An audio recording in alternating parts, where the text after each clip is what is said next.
오늘 말씀의 제목은 너희를 위해 싸우시는입니다. 자, 파도가 치는 영상입니다. 우리는 보통 반복된 일상을 삽니다. 그렇죠? 월화수목금토일이 반복이 돼요. 물론 이렇게 특별한 일이 있기도 하지만 보통 월요일날 화요일날 학교 가서 수업 듣고 학교 회사 가고 그렇죠. 그래서 보통 예상하죠. 여러분 내일은 뭐 할지, 화요일날은 뭐 할지. 심지어 우리 아이들은 학교에 시간표도 딱 붙어 있어서 어떤 공부를 하게 될지도 다 알 수 있습니다. 근데 항상 그렇게 우리가 예상되는 삶을 살지만 꼭 그렇지만은 않아요. 아니, 예상되기 때문에 힘든 것도 많죠. 시험 전날, 시험 전 얼마나 떨립니까?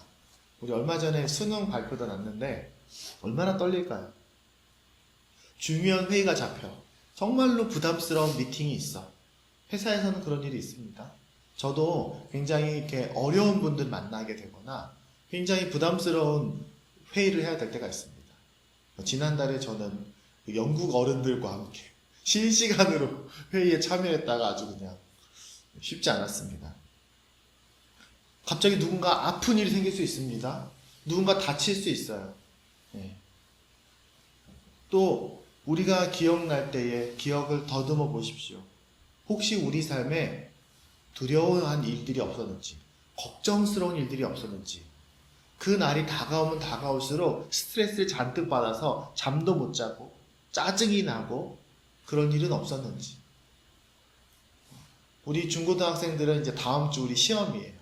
얼마나 그게 좀 짜증 날까요? 시험은 아무리 해도 유쾌하게 즐겁게 준비되지 않습니다. 우리 아까 기도 때 얘기했지만 우리 산이도 그렇고 우연이도 서연이도 오케스트라 준비한다고 아주 어른이 되면요 안 그럴 줄 알았어요. 저도 어릴 때 그랬으니까 어른이 되면 괜찮아질 줄 알았어요. 어른이 되면 걱정이 없을 줄 알았거든요. 아니에요, 여러분. 어른이 되니까 어릴 때는 걱정하지 않았던 것들, 새로운 걱정들이 저를 찾아와서 다만 어른이 되면 뭐가 다르냐면요, 괜찮은 척하는 연습을 많이 하게 돼요. 안 두려운 척, 슬프지 않은 척, 걱정하지 않는 척 잘 할 수 있게 돼요. 어른이 된다는 건 그런 게 아닌가 싶기도 합니다. 오늘 본문의 사람들도 그랬습니다. 오늘 본문의 사람들의 주인공은 모세와 이스라엘 백성들입니다. 이 백성들은 아까도 얘기했던 것처럼 이집트에서 노예의 삶을 살았어요. 오랫동안 노예의 삶을 살면서 하나님께 기도했습니다. 하나님, 제가 이를 도저히 못 살겠습니다. 도저히 이렇게 이집트에서 피라미드 지으면서 도저히 못 살겠어요. 살려주세요 라고 기도를 했습니다. 그래서 하나님께서 모세를 통해서 이스라엘 백성들을 이집트에서 나오게 하십니다. 이집트는 어쩔 수 없이 이스라엘 사람들을 내보내줬지만 차라리 저 사람들을 내보내주느니 저 많은 인간들이 밖으로 나가는 것보다는 우리들이 싹 다 죽이는 것이 우리 이집트의 후환에 좋겠다라고 생각하고 뒤쫓아옵니다. 뒤에는 이스라엘 군대가 당대 최강의 군대가 쫓아오고 있었고 앞에는 이렇게 홍해를 보고 있었습니다. 어떻게 해야 되지? 당연히 이스라엘 백성들은 오랫동안 어디 살았습니까? 사막에서 살았어요. 이집트 사막이잖아요. 어떻게 배를 만들 수 있었겠습니까? 수영을 할 수 있었겠습니까? 뒤에는 그들은 군인이 아니었어요. 뒤에 있는 정규군과 어떻게 싸우겠습니까? 그들이 할 수 있는 게 없었습니다. 뭘 할 수 있습니까? 그래서 그들은 뭘 하기 시작합니까? 원망하기 시작합니다. 분노하기 시작합니다. 짜증내기 시작합니다. 그래서 이렇게 말합니다. 우리가 파도 앞에 서는 것처럼 그들도 이렇게 파도 앞에 섰습니다. 바로가 다가오고 있었다. 이스라엘 자손이 고개를 들고 보니 이집트 사람들이 그들을 추격하고 있었다. 이스라엘 자손은 크게 두려워하며 주님께 부르짖었다. 그들은 모세를 원망하며 말하였다. 이집트에는 묫자리가 없어서 우리를 이 광에다가 끌어내어 죽이려는 겁니까? 우리를 이집트에 끌어내어서 여기서 이런 일을 당하게 하다니 왜 우리를 이렇게 만드십니까? 이집트에 있을 때 우리가 이미 당신에게 말하지 않았습니까? 내가 다 얘기하지 않았어요. 광야에 나가서 죽는 것보다 그냥 이집트 사람 섬기는 게 더 나으니까 우리가 그냥 이집트 사람 섬기 그냥 내버려 두라고 하지 않았습니까? 우리가 그럴 때 말할 때 있죠. 그리고 그때에 모세가 대답합니다. 두려워하지 마십시오. 당신들은 가만히 서서 주님께서 오늘 당신들을 어떻게 구원하시는지 지켜보기만 하십시오. 당신들이 보는 이 이집트 사람을 다시는 볼 수 없을 겁니다. 주님께서 당신들을 구하여 주시려고 싸우실 것입니다. 당신들은 진정하십시오. 모세가 이렇게 말합니다. 이게 무슨 말인가? 이게 오늘날 우리에게 무엇을 의미하는가? 첫 번째는 하나님은 우리를 위해 싸우십니다. 우리의 삶에서 하나님이 필요한 순간들이 있습니다. 어른들만 있는 게 아니고요. 아이들도 있습니다.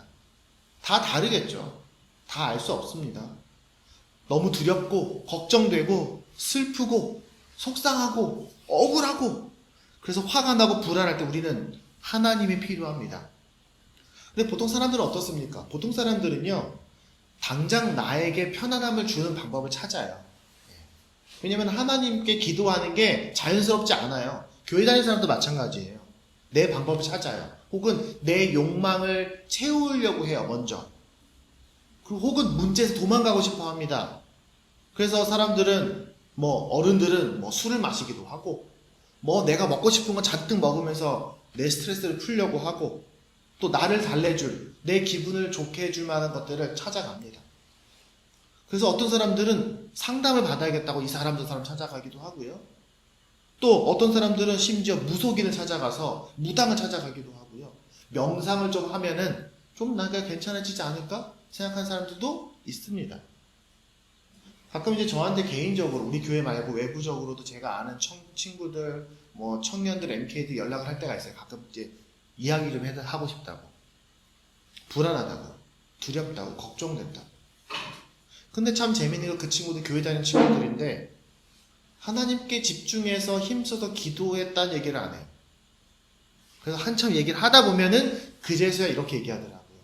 맞아요, 목사님. 오늘 집에 가서 좀 기도를 좀 해야겠어요. 그럼 제가 격려합니다.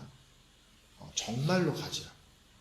찬양을 틀어놓고 불을 다 끄고 눈을 감고 너의 기도가 너의 귀에 들리게 기도해보라.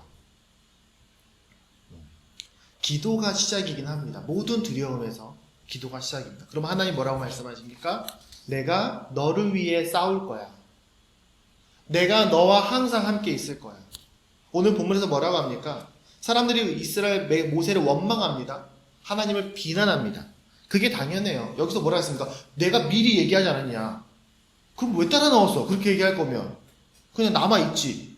남아있었으면 그냥 노예로 사는 건데 괜히 따라 나와서 모세와 하나님 원망하는 거죠.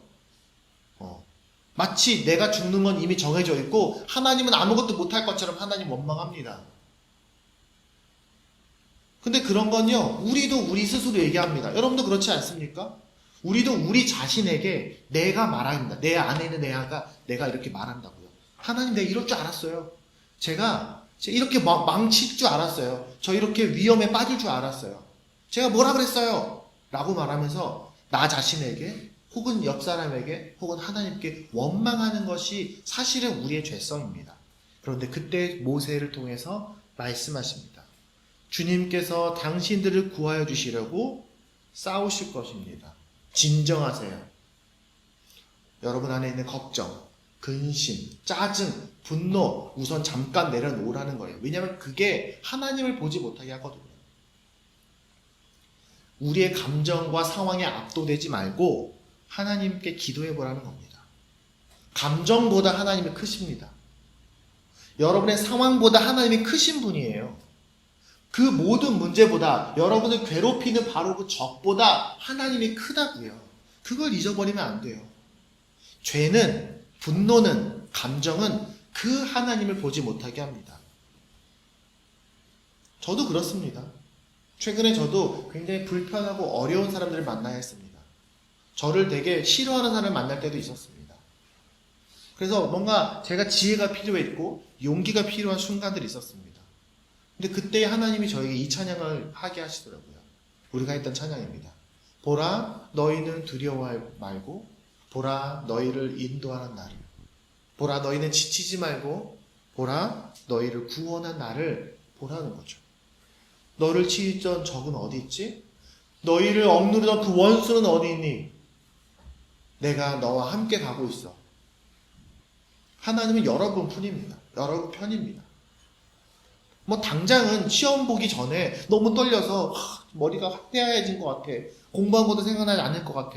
기도할 수 있어요. 하나님, 시험 잘 보게 해주세요 라고 하긴 그렇지만 저 두렵습니다. 제 두려움과 싸워주세요 라고 말할 수 있는 거예요. 하나님 여러분 편입니다. 그런데 우리는 여기서 이 질문을 하지 않을 수 없습니다. 그런데 정말 하나님은 다 싸워주시나? 하나님 뭐하고 싸우시나? 하나님 내 기도 무조건 다 들어주십니까? 만약에 여기서 이스라엘을 공격하려고 했던, 이스라엘을 다 죽이려고 했던 바로도 기도하면 하나님이 들어주십니까?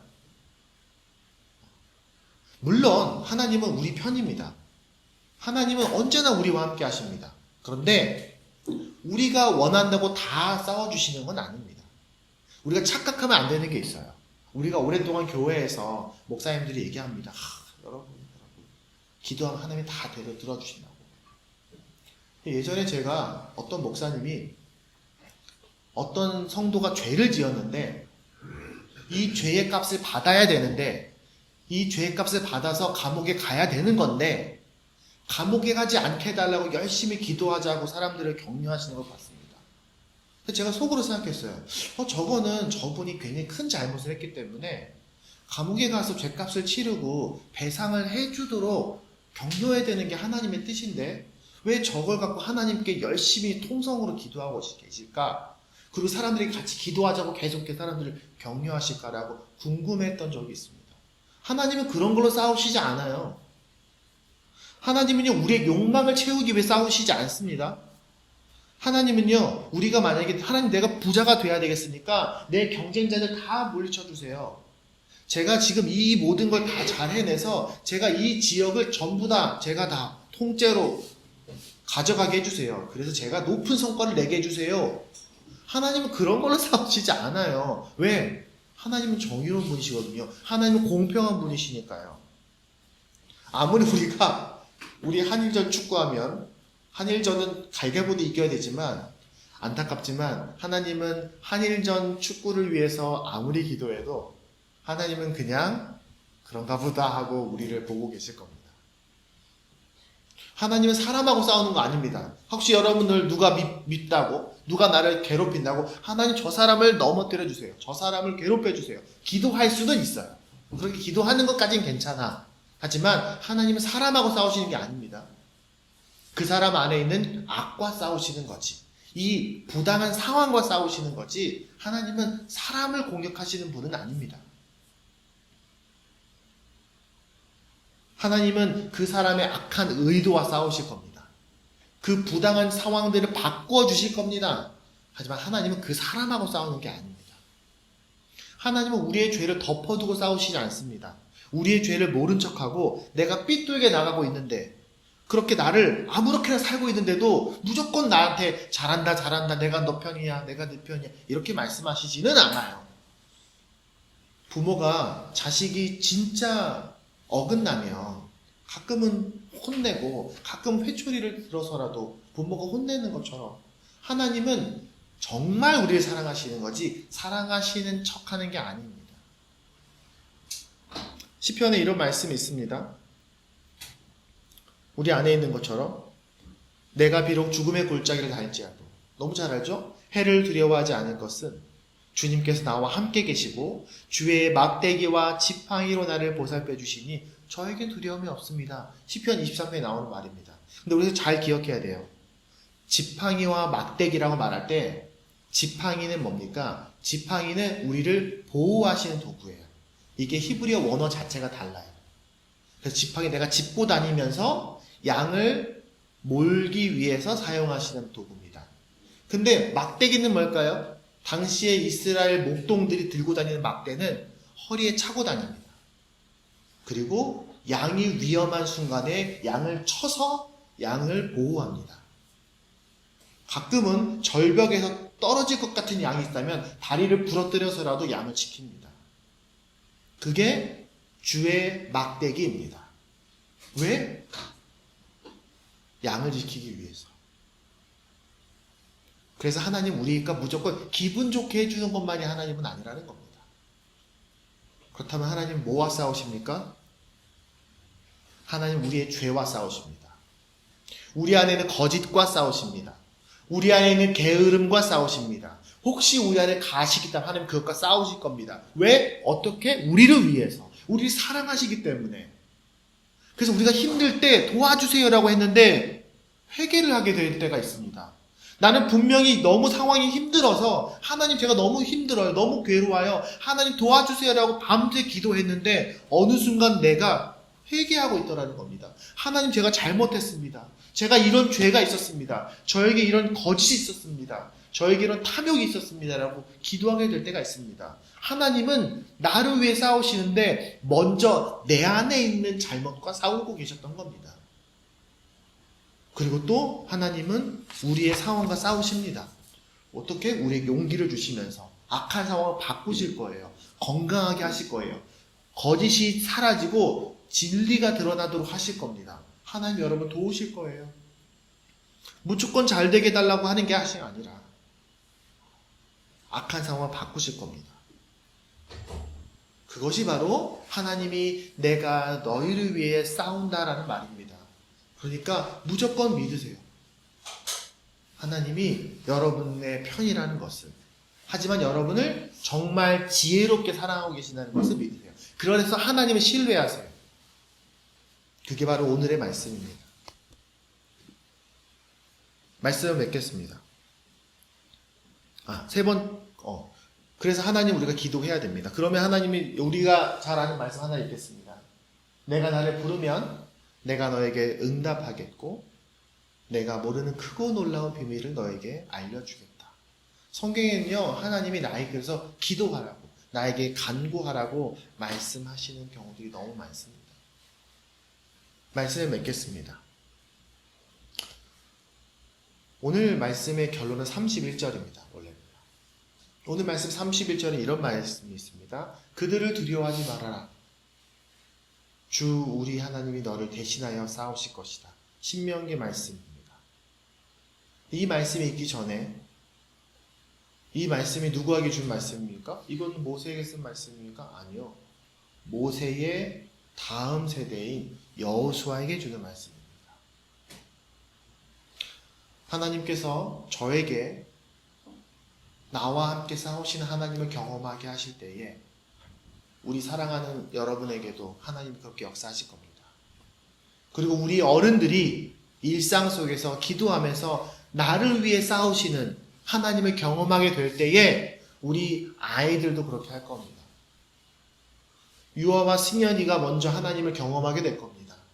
그리고 그것을 산이 우연이가 보게 될 거고요. 그걸 보고 수랑 서연이와 이한이 시안이가 보고 저렇게 하나님을 누리는 거구나 라는 걸 알게 될 겁니다. 너희를 위해 싸우시는 그 하나님을 항상 누리고 믿고 신뢰하고 의지하는 우리가 되기를 주님의 이름으로 축원합니다. 잠깐 기도하겠습니다.